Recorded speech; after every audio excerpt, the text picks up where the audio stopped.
Hello everyone, আশা করি সকলে ভালো আছেন। পুরো বিশ্ব দাপিয়ে মার্কো একেবারে ব্যবসা সফল হয়েছে। অবশেষে মার্কোর পরিচালক তিনি জানালেন মার্কো 2 আসার কথা। ইতিমধ্যে 50 কোটি গ্রোস কালেকশন পার করে ফেলেছে এবং প্রায় 100 কোটির কাছাকাছি চলে যাচ্ছে।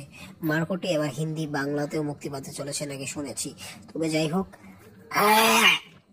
মার্কো খুব ভালো ব্যবসা করছে।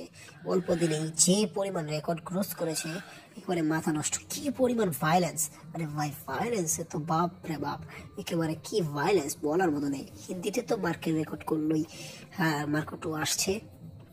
এখন হলো মার্কো 2 নিয়ে, এখন মার্কো নিয়ে ব্যস্ত থাকুন। মার্কো 2 আসছে খুব শীঘ্রই।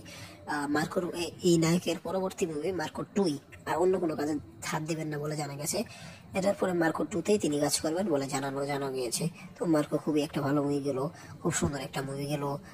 কি আর বলবো, বলার মতো কিছু নেই। খুব সুন্দর, খুব ভালো গল্পের, খুব ব্যালেন্স। থ্যাংক ইউ পুরো ভিডিওটি দেখার জন্য। মার্কো 2-র জন্য শুভকামনা।